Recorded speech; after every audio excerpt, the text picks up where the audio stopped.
इस वक्त पूरे ही देश भर में शोक का माहौल देखने को मिल रहा है। देश की मशहूर हस्ती इस दुनिया को अलविदा कहकर जा चुकी है।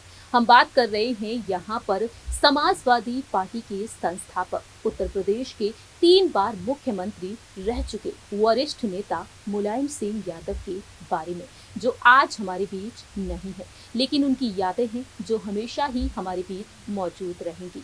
नेताजी के गुजर जाने के बाद इस वक्त देश में किस तरीके से शोक की लहर दौड़ पड़ी है, ये आप जानते ही हैं। 10 अक्टूबर के दिन गुरुग्राम के मेदांता हॉस्पिटल में 82 वर्षीय मुलायम सिंह यादव ने तकरीबन सुबह 8:16 पर अंतिम सांसें ली।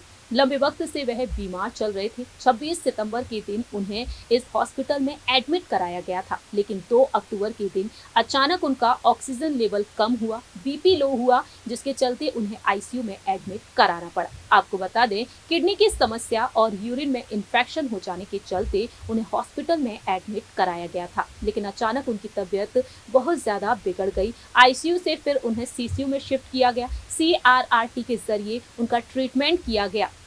वहीं जीवन रक्षक दवाइयां भी उन्हें दी गई, लेकिन उनकी हालत में सुधार देखने को नहीं मिला। दवाएं जहां एक तरफ थोड़ा बहुत असर दिखा रही थीं, लेकिन ना ही दवाएं काम आई और ना ही दुआएं काम आई। मुलायम सिंह यादव इस दुनिया को छोड़कर जा चुके हैं और अब वह पंचतत्व में भी विलीन हो चुके हैं। उनके गुजर जाने के बाद इस वक्त परिवार कितना दर्द में है। इस वक्त उनके दोनों ही बेटे सपा प्रमुख अखिलेश यादव और बिजनेस टाइकून मुलायम सिंह यादव के छोटे बेटे प्रतीक यादव साथ में हैं। दोनों ही बहुएं डिंपल यादव, अपर्णा यादव सभी प्रक्रियाओं को निभाती हुई नजर आ रही हैं अखिलेश और प्रतीक के साथ। और मुलायम सिंह यादव की अंतिम विदाई के बाद अब यहाँ पर कई सवाल खड़े हो रहे हैं। नमस्कार, मैं प्रांशी राठौर और आप देख रहे हैं नेक्स्ट 9 न्यूज। आज हमारे इस स्पेशल रिपोर्ट में हम बात करेंगे जो सवाल खड़ा होता है ना सिर्फ समाजवादी पार्टी के लिए। समाजवादी पार्टी के प्रमुख अखिलेश यादव इस पार्टी को किस तरीके से आगे बढ़ाएंगे। 30 साल हो चुके हैं इस पार्टी को स्थापित किए हुए। 4 अक्टूबर के दिन स्थापना दिवस था, लेकिन नेताजी हॉस्पिटल में थे, इस वजह से उसे सेलिब्रेट नहीं किया गया।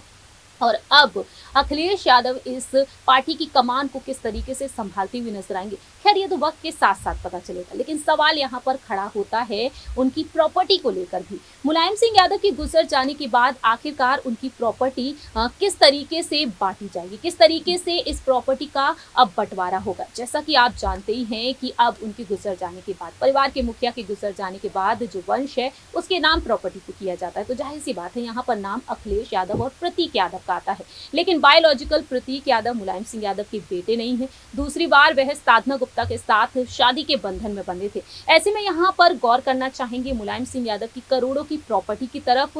कितने करोड़ों की संपत्ति के वह मालिक थे और अब इस प्रॉपर्टी का बंटवारा कैसे किया जाएगा, जरा देखिए ये रिपोर्ट। समाजवादी पार्टी के संरक्षक और उत्तर प्रदेश के 3 बार मुख्यमंत्री, 10 बार विधायक और 7 बार सांसद रह चुके वरिष्ठ नेता मुलायम सिंह यादव पंचतत्व में विलीन हो चुके हैं। 10 अक्टूबर की सुबह 8:16 पर गुरुग्राम की मेदांता हॉस्पिटल में उन्होंने अंतिम सांसें ली। वहीं अब उनका अंतिम संस्कार सैफई में किया जा चुका है। आज दोपहर के बाद तकरीबन 3 बजे उनके पैतृक गांव सैफई में उनका अंतिम संस्कार किया गया। अखिलेश यादव ने उन्हें मुखाग्नि दी और उस दौरान धरती पुत्र अमर रहे के नारे भी लगाए गए। मुलायम सिंह यादव इस दुनिया को अलविदा कहकर जा चुके हैं। उनके गुजर जाने के बाद अब कई बड़े खुलासे हो रहे हैं। वहीं दूसरी ही तरफ तमाम दिग्गज नेता, अलग अलग राज्यों के मुख्यमंत्री अखिलेश यादव के पास पहुंचे, उनका सहारा बने और अपने दर्द को बयां करते हुए नजर आए हैं। लेकिन इसी बीच मुलायम सिंह यादव से जुड़े तमाम राज भी खुल रहे हैं। लेकिन इस बीच हम बात करना चाहेंगे उनकी संपत्ति के बारे में। सवाल यहाँ पर कई खड़े हो चुके हैं कि मुलायम सिंह यादव, जिन्होंने काफी नाम कमाया राजनीति में, और अब वह अपने परिवार के लिए एक बड़ी राजनीतिक विरासत छोड़ गए हैं। साथ ही साथ वह करोड़ों की संपत्ति भी छोड़ गए हैं। रिपोर्ट्स की माने ये सामने आया है तकरीबन 16 करोड़ लाख रुपए की संपत्ति के वह मालिक रहे। और अब इस संपत्ति का बंटवारा किस तरीके से होगा, सबसे पहले आपको बता देते हैं कि लखनऊ में उनके 3 घर हैं, जहां एक तरफ उनके बेटे प्रतीक यादव का अलग घर है, अखिलेश यादव का अलग घर है और दूसरी ही तरफ मुलायम सिंह यादव का भी एक और अलग कोठी रही। और सैफई में उनकी कोठी है,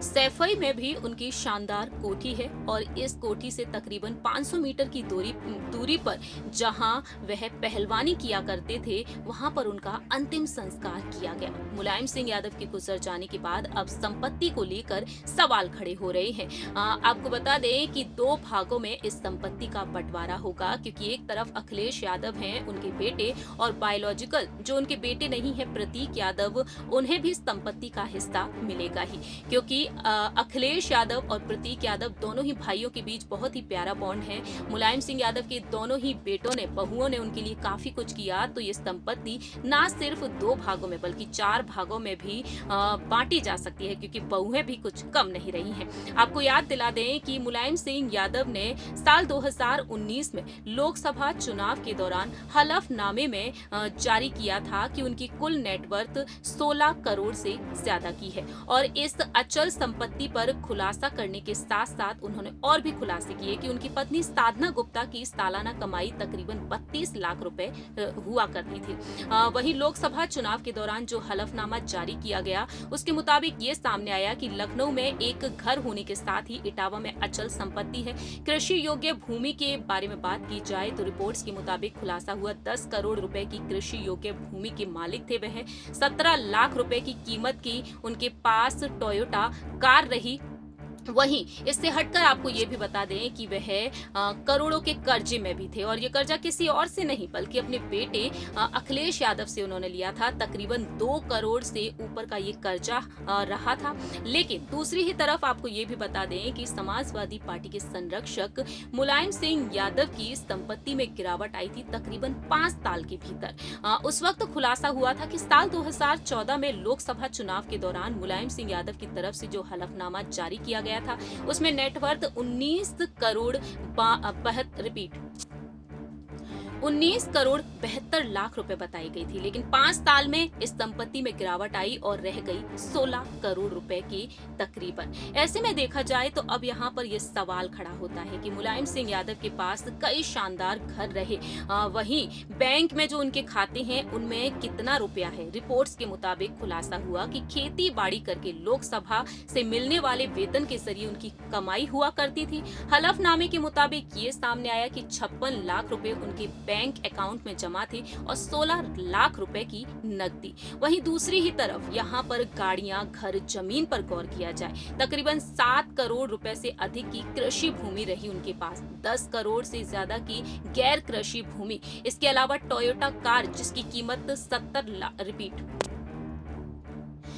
कीमत 17 लाख रुपए से अधिक रही। लगभग 50,000 से ज्यादा कीमत का उनके पास एलिमिनेटर वाहन रहा। और दूसरी ही तरफ मुलायम सिंह यादव के लखनऊ में घर है जिसमें वह पत्नी साधना के साथ रहा करते थे। इटावा में एक उनका प्लॉट भी है। इन सब से हटकर आपको ये भी बता दें कि हलफनामे में ये भी खुलासा हुआ कि चल अचल संपत्ति 16 करोड़ 52,44,300 रुपए बताई गई थी। लेकिन अब देखा जाए इस चल अचल संपत्ति, घर, जमीन, जायदाद जो वह छोड़कर गए हैं, अब इस विरासत पर उनके दोनों ही बेटों का मालिकाना हक होगा। और अखिलेश और प्रतीक में अब इस संपत्ति को बांटा जाएगा। फिलहाल देखा जाए यहाँ पर तमाम कयास जारी हैं। देखना दिलचस्प होने वाला है कि दोनों ही बेटे मिलकर किस तरीके से परिवार को चलाते हैं और पार्टी की कमान भी संभाले रखते हैं। पहले से ही अखिलेश और प्रतीक करोड़ों की संपत्ति के मालिक हैं। आप सभी ने देखा, जाना इस रिपोर्ट के जरिए कि किस तरीके से अब उनकी प्रॉपर्टी का बंटवारा किया जाएगा। फिलहाल देखा जाए तो यहाँ पर मुलायम सिंह यादव को याद करते हुए सभी नजर आ रहे हैं और यहाँ पर उनके बच्चे कितना टूट चुके हैं, अब एक दूसरे का सहारा बनते हुए देखे जा रहे हैं। ये पल हर किसी को रुला रहा है। फिलहाल मुलायम सिंह यादव जो हमारे बीच नहीं है, उनकी यादें ही हैं जो हमें पल पल रुला रही हैं। इस रिपोर्ट में इतना ही। बाकी की तमाम अपडेट्स के लिए आप देखते रहिए नेक्स्ट 9 न्यूज़।